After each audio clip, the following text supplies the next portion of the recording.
1100 కోట్లతోనైపోయే మూసీలనేమో 1,50,000 కోట్లు పోయాలి. మేము కాళేశ్వరం కట్టినప్పుడు ఇదే ముఖ్యమంత్రి ఏమన్నాడు?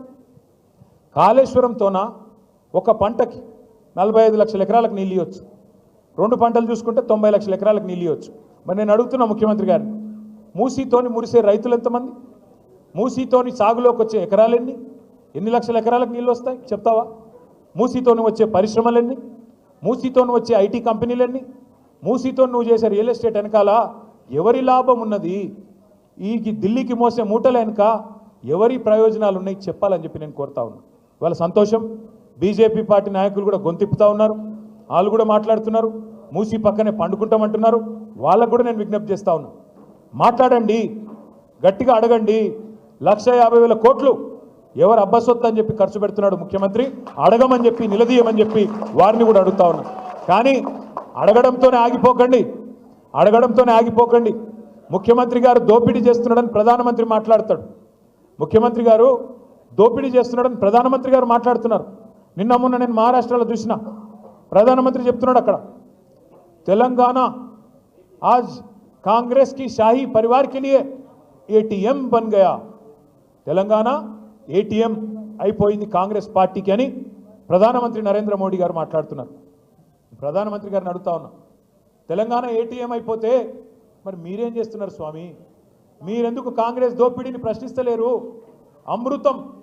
అమృత్ స్కామ్లో అమృతం రేవంత్ రెడ్డి గారి బావమరిదికి అర్హత లేని కంపెనీకి 1137 కోట్ల రూపాయల టెండర్ ఇస్తే మేము పోయి షికాయత్ చేస్తే ఢిల్లీలో దాని మీద సమాధానం రాదు. 1,50,000 కోట్ల దోపిడీ మూసీలో జరుగుతోంది. డిపిఆర్ లేకుండానే ఇల్లు గులగొడుతున్నాడు, డిపిఆర్ లేకుండానే 1,50,000 కోట్లని మాట్లాడుతున్నాడు.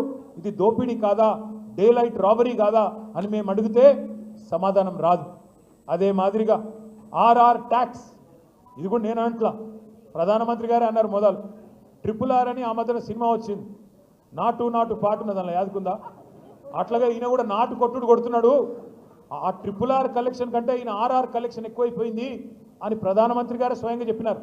చెప్పిన తర్వాత ఈ రోజు వరకు కూడా యాక్షన్ లేదు, వీళ్ళ దోపిడీ మీద చర్యలు లేకపోగా మణికొండలో ఎట్లయితే కాంగ్రెస్ బీజేపీ అలైబలై చేసుకొని చైర్మన్ వైస్ చైర్మన్ ఒక నరేందర్, వైస్ చైర్మన్ ఇంకో Narender, chairman Congress Narender, vice chairman BJP Narender, వాళ్ళట బయటకు వచ్చి సిగ్గులేదు, బీజేపీ బీఆర్ఎస్ ఒకటే అని మాట్లాడతారు, బయటకు వచ్చి బీజేపీ బీ టీమ్ బీఆర్ఎస్ అని ఒకటి మాట్లాడతాడు. నేను అడుగుతున్నా, మణికొండలో ఎవరు కలిసి కాపురం చేస్తూ ఉన్నారు?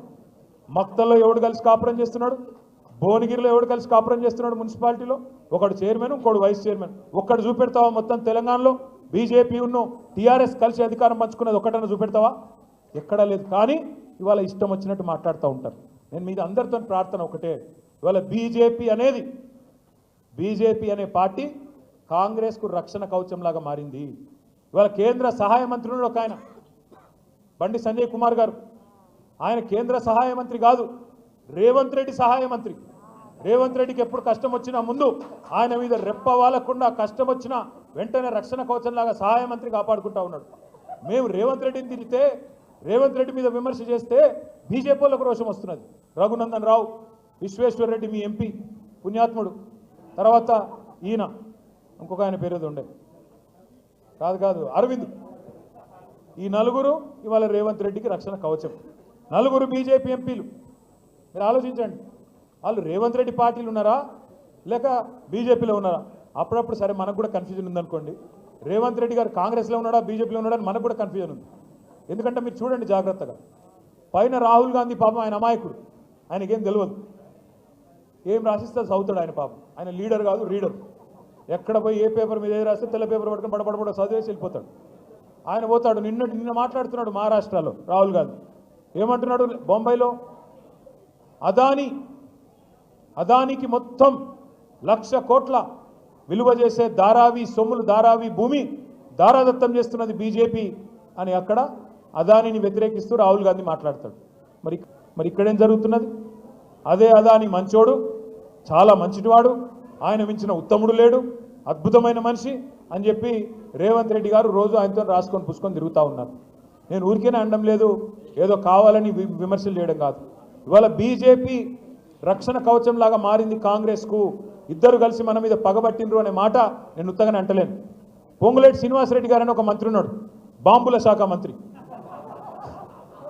ఆయన అమావాస్య కొన్నాడు బాంబులు, కార్తీక పౌర్ణం కూడా వెళ్ళలేదు, ఇంకా దీపావళి పోయింది, కార్తీక పౌర్ణం పోయింది, కానీ ఆ బాంబులు పెళ్తనే లేవు, తుస్సు బాంబులన్నీ. అయితే ఆయన తుస్సు బాంబుల మంత్రి గారు, ఆయన ఇంటి మీద ఈడీ రైడ్ అవుతుంది, బాంబుల శాఖ మంత్రి మీద. ఇప్పటికీ 45 రోజులైంది, 45 రోజులైంది ఈడీ రైడ్ అయ్యి. అదే ఈడీ కవిత గారింటి మీదకి పోతే, అదే ఈడీ ఇంకొకరి ఇంటి మీదకి పోతే నిమిషం వస్తాయి వార్తలు బయటికి. ఇంత దొరికింది, అంత దొరికింది, బంగారం పెన్ను దొరికింది, సిల్వర్ పిన్ను దొరికింది, ఇవన్నీ వస్తాయి. మరి పొంగులేటి శ్రీనివాసరెడ్డి ఇంట్లోకేమో రెండు కౌంటింగ్ మెషిన్లు పంపితేవి కదా, నోట్ల కట్టలు ఉన్నాయని చెప్పినారు, రెండు కౌంటింగ్ మెషిన్లు పంపినారు. 45 రోజులైన తర్వాత అక్కడ ఇక్కడ కాంగ్రెస్ వాడు మాట్లాడాడు, ఈడీ వాడు మాట్లాడాడు, బీజేపీ వాడు మాట్లాడాడు. శ్మశాన నిశ్శబ్దం. ఎవరో చచ్చిపోయిన తర్వాత ఉంటే చూడండి కొద్దిసేపు, అట్లాగా ఎవడు మాట్లాడాడు. కూయి లేదు, కయ్యి లేదు, సడి లేదు, సప్పుడు లేదు. ఏమిరా నాయన అంటే లేదు హోగా డీల్ హోగా నై బాత్ కరింగ్. ఇదే అంటున్నా నేను. ఎవరితో ఉన్నాడు కొద్దిగా మనం కూడా ఆలోచించి అవగాహనతో ఉండాలి తప్ప ప్రతిదానికి ఆగమాగం అయిపోకూడదు. నేను మీ దయచేసి మిమ్మల్ని కోరేది ఒకటి, పదవులు మాకు కొత్త కాదు. 10 ఏళ్ళు మీ దయతో, 10 ఏళ్ళు మీ ప్రేమతో మీ మనసు గెలుచుకునే అవకాశం వచ్చింది, మీకు సేవ చేసే అవకాశం వచ్చింది. మాకు పదవులేం కొత్త కాదు. మళ్ళీ మీరు గెలిపిస్తే కేసీఆర్ గారు ముఖ్యమంత్రి అవుతారు. మీ దయ ఉంటే మళ్ళీ మేమందరం గెలిచి ప్రభుత్వంలో ఉంటాం. మాకు కొత్త కాదు, పదవులేం కొత్త కాదు, సేవ చేయడం కొత్త కాదు, కొట్లాట అంతకంటే కొత్త కాదు, అరెస్టులు కావడం అంతకంటే కొత్త కాదు. ఉద్యమంలో అరెస్టుకు పోయాము, జైల్లోకి పోయాము. ఇదే కాంగ్రెస్ వాళ్ళు ఆనాడు అప్పుడు కూడా దొక్కిండ్రు, అప్పుడు కూడా ఇబ్బంది పెట్టిండ్రు. అయ్యేం కొత్త కాదు. కానీ నేను దయచేసి మిమ్మల్ని కొడతా ఉన్నాను. ఇవాళ మేము కంటగింపుగా మారినాం రేవంత్ రెడ్డికి. సబితక్కతో మాతో ఏంది పంచాయతీ ఆయనకి? మాకేమైనా గెట్టు పంచాయతీ ఉందా ఆయనకు? మాకు నేనేమైనా కొడంగల్లో భూములు కొనడానికి పోతే వాళ్ళ అన్న తిరుపతి రెడ్డితో నాకేమైనా తగాదా ఉందా? ఏమిలే, నాకేమో కొడంగల్లో భూమి లేదు, ఏమి లేదు. కానీ ఎక్కడొస్తుంది పంచాయతీ? కొడంగల్లో నువ్వు పేదవాళ్ళ భూములు ఎందుకు గుంజుకుంటున్నావు? అక్కడ గిరిజనుల మీద ఎందుకు దౌర్జన్యం చేస్తున్నావు? అక్కడ ఎందుకు 60-70 లక్షల ఎకరం విలువ చేసే భూమిని 10 లక్షలకు గుంజుకుంటున్నావు? ఇక్కడ ఫార్మాసిటీ రద్దెందుకు అంటున్నావు? అక్కడ ఫార్మాసి విలేజ్ ముద్దెందుకు అంటున్నావు అని మేము అడిగితే ఆయన కోపం వస్తున్నది. మూసీలో 1100 కోట్లతో అయిపోయేదానికి 150,000 కోట్లు ఎందుకు ఖర్చు పెడుతున్నావు అంటే కోపం వస్తున్నది. రైతు బంధు ఎగ్గొడుతున్నావు, దీనికి పైసలు లేవు. స్కూటీలు ఇస్తా అన్నావు, దానికి పైసలు లేవు. తులం బంగారానికి పైసలు లేవు, దేనికి పైసలు లేవు.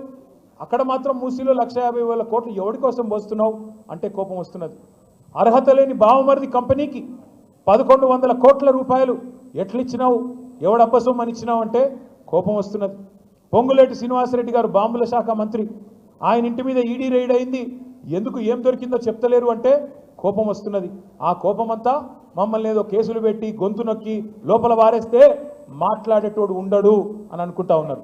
కానీ నాకైతే ఇవాళ మీ మణికొండ వాళ్ళని చూసిన తర్వాత అనిపిస్తున్నది, మేము జైల్లోకి పోతే ఒక్క మణికొండ నుంచే నాకు తెలిసినంత వరకు 10,000 మంది తయారవుతారు.